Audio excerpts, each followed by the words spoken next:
ठीक है। हाँ, आपके हाथ में तख्ती है, आप बाबा साहब अम्बेडकर की प्रतिमा के सामने खड़े हैं और अयोध्या की बेटी को न्याय दो। मैं काफी देर से यहाँ बैठा हूँ। उसका कारण ये है कि अयोध्या, जहाँ उत्तर प्रदेश में कहा जाता है कि राम राज है, वहाँ इतनी बड़ी घटना हुई है कि एक बेटी जिसके साथ निर्भया से भी बुरा, मैं आज याद करता हूँ दिल्ली में जब निर्भया के साथ ये हुआ था, तब भी हम निःशब्द थे और आज भी हम निःशब्द हैं।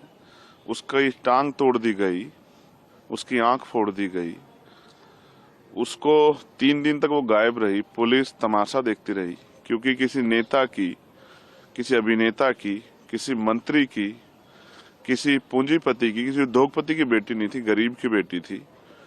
इस वजह से जो चुप्पी है, उस चुप्पी पे सरकार को जवाब देना चाहिए।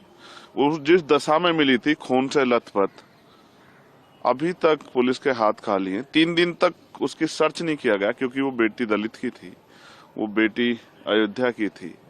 तो मैं सरकार से पूछने का काम कर रहा हूँ। और इवन प्रधानमंत्री जी, मेरे याद है, वो कहते थे कि दलितों को मत मारो, मुझे मार लो। बेटी तो बेटी होती है। आज क्यों चुप्पी है? क्या उस बेटी की अस्मिता का जवाब नहीं देगी सरकार? मैं यहाँ इसलिए हूँ क्योंकि बाबा साहब अम्बेडकर ने कहा था कि मैं किसी भी देश की तरक्की उस देश में रहने वाली महिलाओं की तरक्की से मापता हूँ। आज मैं सह नहीं पा रहा हूँ क्योंकि चारों तरफ सन्नाटा है। क्यों है?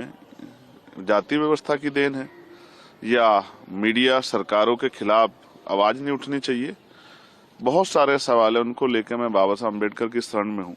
क्योंकि जब जब मैं कमजोर पड़ता हूँ, जब मैं दुखी होता हूँ, तो उन्हीं की शरण में जाता हूँ कि वो मुझे मेरे जो अधिकार हैं, मेरे कर्तव्य हैं, उनको पूर्ण रूप से निर्वहन करने की शक्ति दें कि मैं उनका सही प्रयोग कर सकूं। और जो शपथ मैंने पार्लियामेंट में ली थी कि मैं सभी के लिए, महिला हो, पुरुष हो, देश के हर नागरिक के हक की आवाज उठाने का काम करूंगा, मैं उसी जिम्मेदारी को निभा रहा हूँ। क्या संसद के पटल पर भी आप इस बात को उठाएंगे? मैं स्पष्ट करता हूँ, मैं वैसे मैं एक वकील भी हूँ, संसद का सदस्य होने के साथ साथ मैं मर्यादा का बड़ा पालन करता हूँ। लेकिन आज मैं खुद को रोक नहीं पा रहा हूँ क्योंकि मेरी तकलीफ, और मैं इसमें निःशब्द हूँ क्योंकि हम उस पावर में नहीं है कि जिन अधिकारियों ने लापरवाही की उनको सस्पेंड कर सके। लेकिन बेटी की रक्षा के लिए, उसको न्याय दिलाने के लिए, उसकी माँ के आंसू पूछने के लिए, उसके परिवार को विश्वास दिलाने के लिए, और सिर्फ उसके नहीं, पूरे प्रदेश की बेटियों को, देश की बेटियों को विश्वास दिलाने के लिए कोई है जो जब बेटियों के अपमान पर चुप रहेगा। मैं अपनी ड्यूटी कर रहा हूँ। पार्लियामेंट में भी मैंने अर्जेंट मोशन भी दिया है कि इस विषय पर चर्चा हो, और नहीं चर्चा होगी तो जो भी मुझसे बन पड़ेगा मैं उस तरह से उसके आवाज को उठाने का काम करूंगा।